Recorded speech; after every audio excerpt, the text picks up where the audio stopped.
So this is the Speakeasy podcast where we go behind the scenes and what it means to be the successfully paid speaker or author or entrepreneur. But with that part, it's because guess what? We want to make sure that you are the successfully paid speaker, author, and entrepreneur.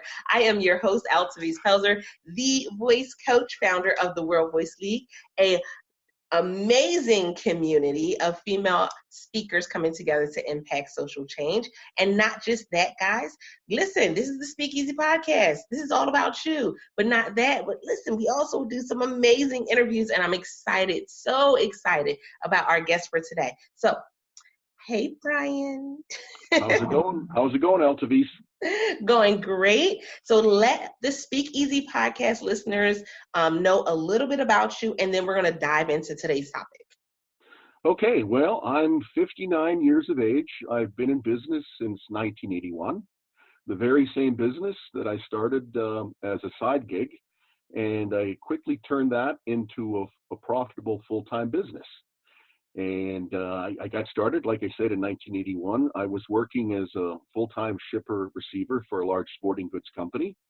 And I decided, hey, I wanted to work for myself. I couldn't see myself punching a time clock every day for the rest of my life. And I'm just a restless sort. I'm very independent, and I love to work outdoors. And so I started looking at a number of different opportunities. For someone with my background, I barely graduated high school, not much of an education, no special skills, very little money in the bank at the time.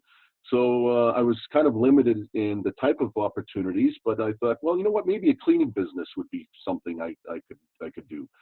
And so I started taking a look at different types of cleaning businesses, and the thought occurred to me that, hey, I remember my dad was doing something on the side, going out early mornings, cleaning up litter from the parking lot, sidewalks, and the landscape from a nearby shopping center. And he had taken with me along with him a couple of times. And I thought, well, wow, this was almost as easy to do as going for a walk. And so I started thinking, well, maybe I should research this a bit and see if there's a market for this service. And so I did that, and it turns out there was, and I quickly built the side gig into a full-time business over a matter of months, and I've never looked back. I've been providing the same service for all these years, and actually have written a book called Cleanlots, a little self-plug, and I'm sharing my experience and the business opportunity with others across the country. And hey, why don't you join my movement towards a greener, cleaner community? It's so interesting because that's the perfect way to start this particular episode. I found that in today's society, with the inclusion of so much technology and social media and all of these amazing tools, that people kind of overthink the process when it comes to creating a simple business, something that's going to be sustainable. Because you talked about your business being started in 81, and here we are in 2019, and it's still, something that's very relevant. Matter of fact, it's even more, I would say it's even more relevant now than what it may have been then, because for some odd reason, we take less care of the earth now with more opportunities. But so tell us a little bit about what that process really felt like for you in that first 3 years. Well, it was a learning experience. I was learning from trial and error. I had to find out what the best tools were to use, and I eventually came across a very unique tool that made my cleanup work so much easier and more profitable. And actually, I still use that tool today, and I tell people where you can find that in my book. But I had to learn things like how to price your service, how to market your service, customer service is very key. If you want to keep your customers happy and get more work from them, you basically have to stay in touch with them and provide more than what you say you are going to do. Anybody can clean anything, parking lot, carpets, whatever. But if you're not providing that additional value to your customers. Like, you go one step further, you're going to lose business, and it's a great way to cement that business relationship and generate additional work from your same customers. That is definitely I would say a core tactic when it comes to business, is always be in that mindset of over delivering. I should never want to just give you the bare minimum or give you just what you paid for, just enough. But it pays off, because that's one of the reasons why you've been able to be so successful. People love that genuine relationship that's built over time. Now, do you still have the same clients that you had when you started? Well, it's surprising. There's a lot of turnover in this industry. My customers are real estate management or property management companies, and but it's funny you ask that question, because I've had some customers for over 30 years, some for 20, and you would think that with the turnover, properties are always bought and sold, and people come in with different ideas, and they want to try this because they think this method of service is better. But as long as you provide the results, and again, you develop those relationships with people, with your customers, they've got less likelihood, a reason to change just for the sake of change. Okay, so let's go back to the core piece of it too, where we said, sometimes it starts with you just going for a daily walk. Give them a little more insight into what that really means. Okay, well, our service is a very simple service. It's almost like making money going for daily walks.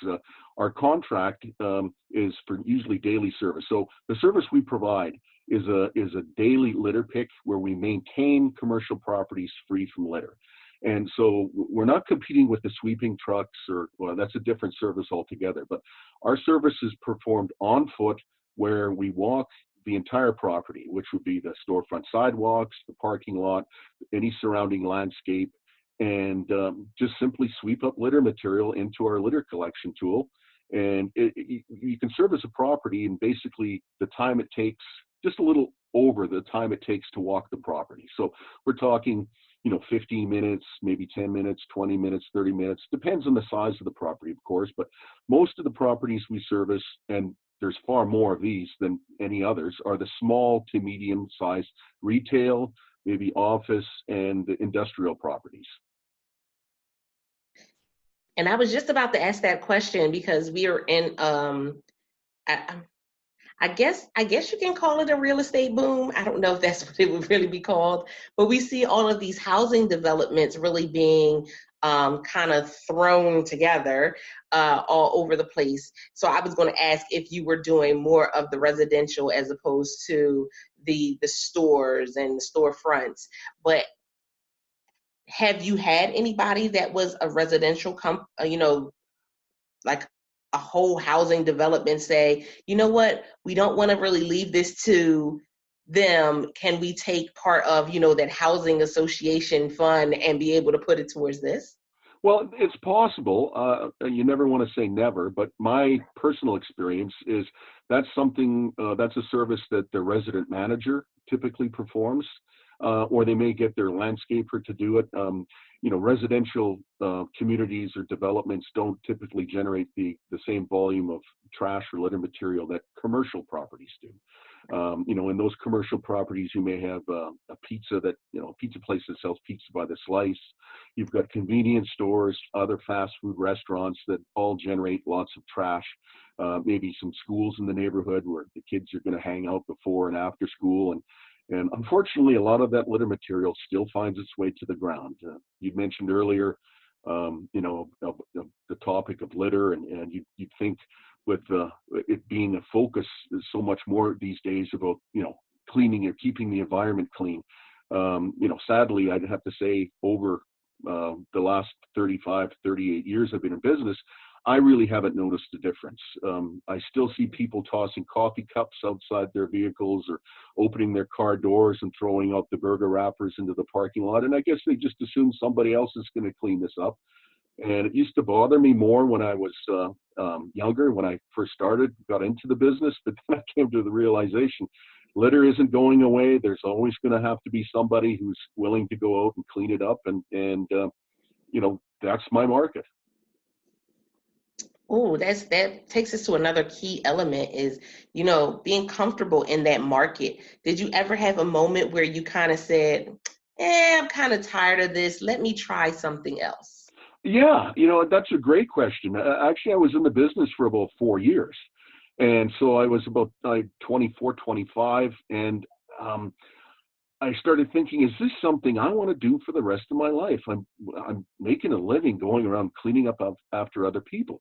But then, I came to the realization that, there's nothing perfect.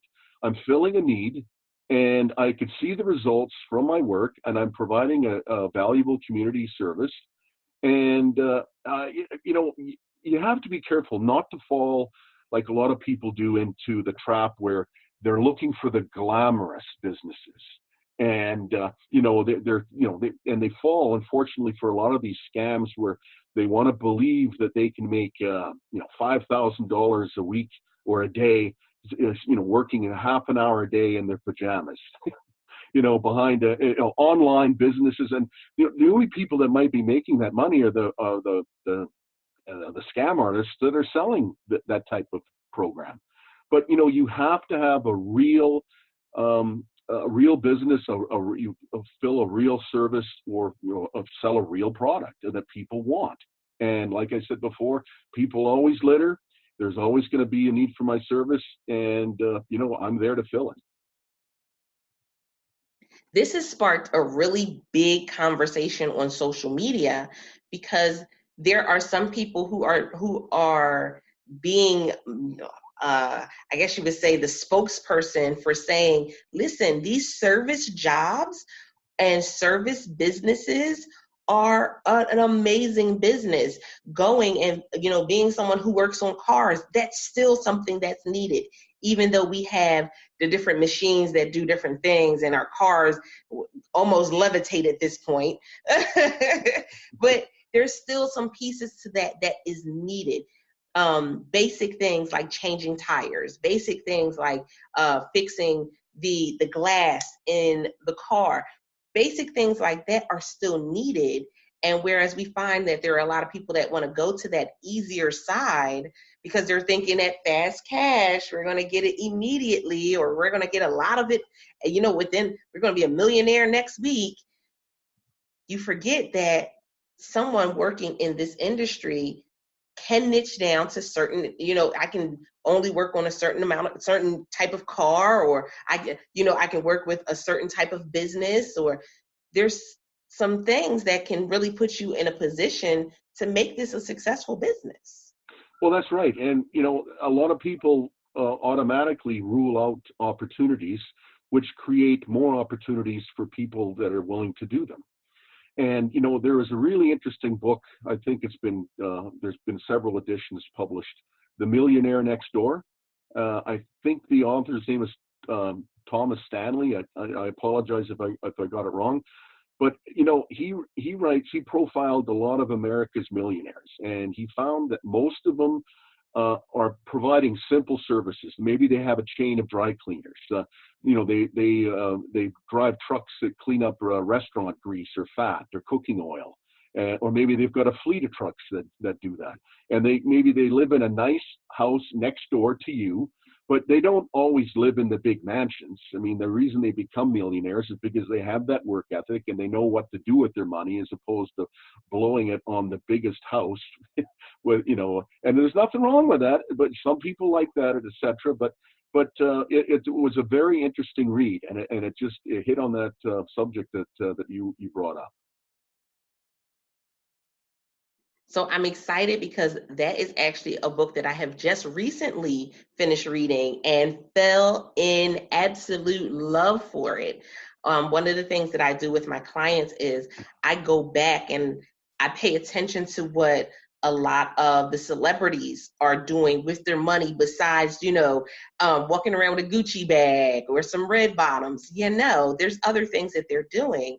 And when you start to see the investments they're making, Shaq, and how many properties, how many different food industry, food chains he owns and things like this, things that don't go away. Right. Things that, they're going to be here for, well, we don't know about the food chains at this point. Personally, I have to try my best to stay a bit more away from these food chains. Right. We have some healthier options now, so it's getting a little tight out there. Yeah. But you see them doing things like going and opening up clothing stores and opening up, having their own shoe line. But then you see the other ones they have properties, they have apartment complexes, and you're like, why aren't these the stories that we see more often, instead of the fact that they have a closet full of Gucci shoes or something along that lines? You really have to understand that they're ultimately going and reinvesting, so that way they can put themselves in a better position later on. So it's kind of, make the sacrifices you can today. And I'm sure it's not a complete and utter sacrifice for them, but make the sacrifice today so you can live better tomorrow. Well said. That's right. I love that. I think it wasn't exactly said like that by Dave Ramsey, but close enough, right? You get the idea. Right, exactly. Now, one of the things that I often ask everybody who comes on as a guest is, in this journey, has there been any blunders, any moments where you were just like, okay, maybe looking back on that wasn't the best idea for my business? Well, yeah. After a period of years, some of our clients were asking us, hey, you're doing a fabulous job cleaning up the litter outside our properties. Are there other services? Can you cut the grass for me? Can you shovel the snow for me? And we, at the time, thought, well, you know what? Here's another revenue stream. Here's ways we can make extra money from the same customers. And we did that for a number of years, but found out that it wasn't really something we liked doing. And you have to be careful, because if your customer loves you for the one service, like in our case, the initial service, but maybe they're not as happy with the landscaping or the snow removal, that can affect your entire relationship with that customer. And we decided, you know what, let's get out of these other services. You can't be a jack of all trades, because you usually wind up being a master of none. And we decided to specialize in our niche service and be the expert in our field and do that one service better than anybody else. And that's really what has been the key to our long-term growth, or our success. I turned this into from the simple side gig into a full-time one-man operation for myself. But then we expanded that and scaled it where we had additional employees, and we've got a whole army of people work for us now. So it's to the point now we typically bill out about $650,000 a year in just litter pick contracts, doing nothing else but cleaning up litter outside commercial properties. And so that's what we've stuck with. And but yeah, in hindsight, if I could do it all over again, we never would have gone down that road and experimented with other services. So let me just recap that little section for you guys that are listening. Stop trying to do it all. And when you stop trying to do it all and you stick to one lane, did you hear him say how much that they make in a year?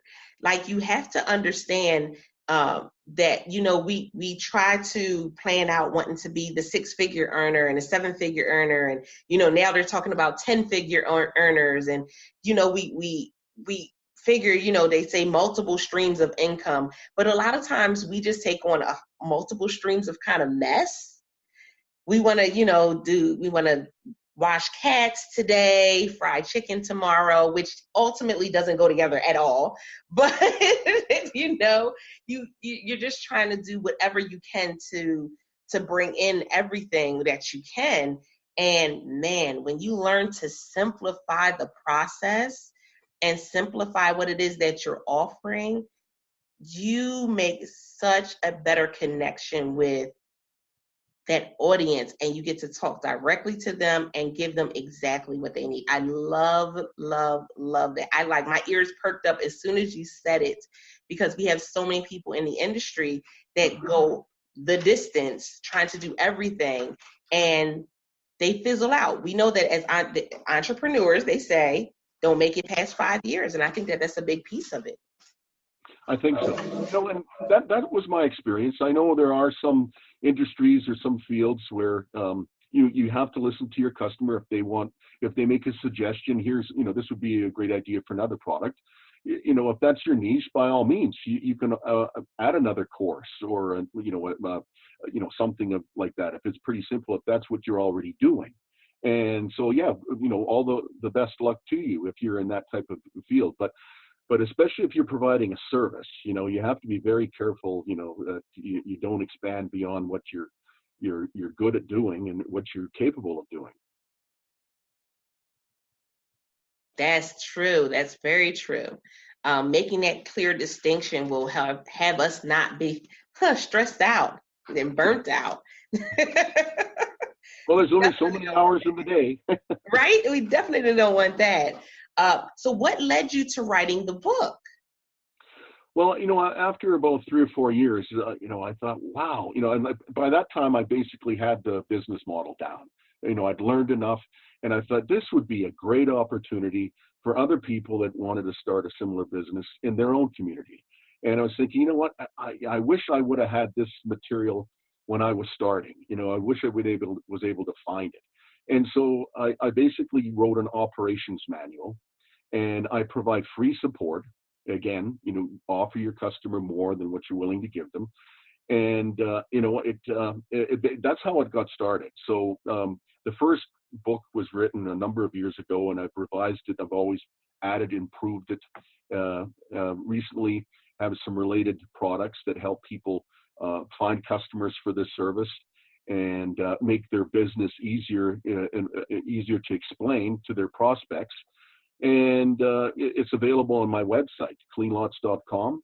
And all sorts of information is on that website as well, like including a brief 3-minute video that people can click and watch me provide my service. So, watch how easy this job or this work is and what I actually do at a particular property.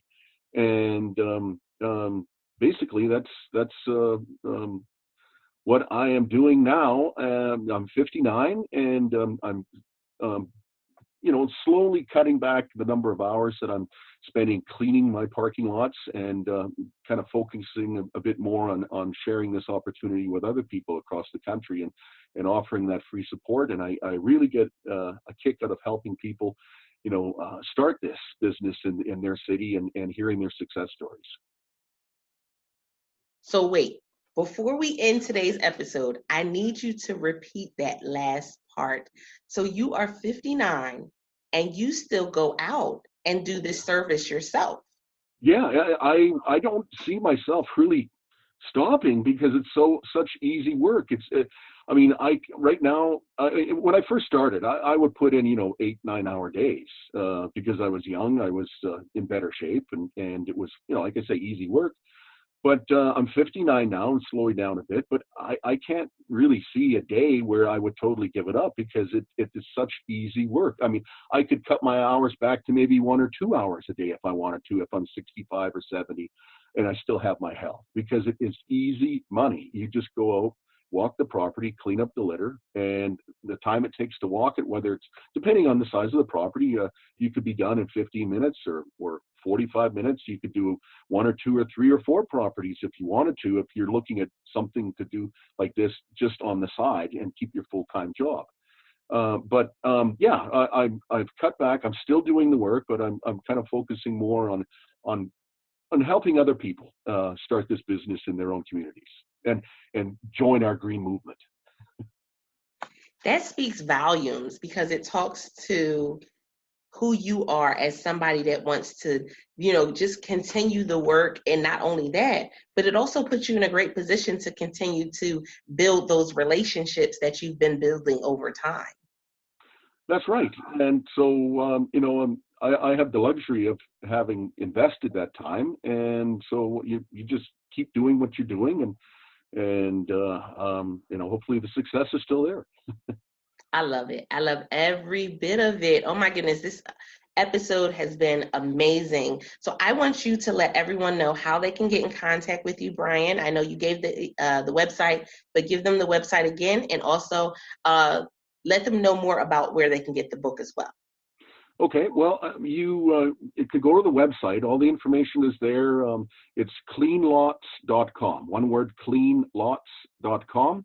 And you can actually order the book from the same website. All sorts of material and information, frequently asked questions. I mentioned earlier before that brief video, a 3-minute video that shows me performing my service outside of one particular property. Testimonials. I've been written up in various business magazines, newspapers. All of that is there for someone to spend the time if they're interested in the opportunity. I love it, guys. One of the reasons why I love bringing on so many different authors and speakers is because guess what? We all have different journeys. We all have different experiences, but there's no way around you ever being able to say that someone who has been in an industry for 30 plus years, almost 40 years now, is not an expert. No, they are beyond an expert. He's a guru. So you're going to crown me the guru of litter? The guru of litter. It has been crowned. It has been stamped and approved. The guru of litter. But cleaning it up, not creating it. Right, exactly. Okay. Simply because so many times, again, we think that it happens in an instant. We think that, we can do it within that short amount of time. And guys, it definitely does not. That's not what the process really looks like. It's great because, that's what people publicize, is that they were able to do it and be the overnight success. But we have to go back to a mindset of, I have to really be willing to put in the work for the longevity of this being something that can be sustainable even when I'm no longer doing it with my own hands. So I definitely applaud everything that you're doing, for one, for cleaning up, but also going back and teaching others those same tips and resources and techniques as well. Great. Well, I appreciate it. Thank you. Guys, you guys know that we are here. Why? Because of you, the Speakeasy audience. We love being able to bring you some amazing information that can help you to move forward and be that successfully paid speaker or author and entrepreneur. With that being said, I am your host, Elspeth Pelzer, and we would like to know how this particular episode really resonated with you. If you go over to bit.ly/Speakeasy Podcast Show, all lowercase. You can leave us a review over on iTunes and let us know how you felt. With that being said, guys, I appreciate you.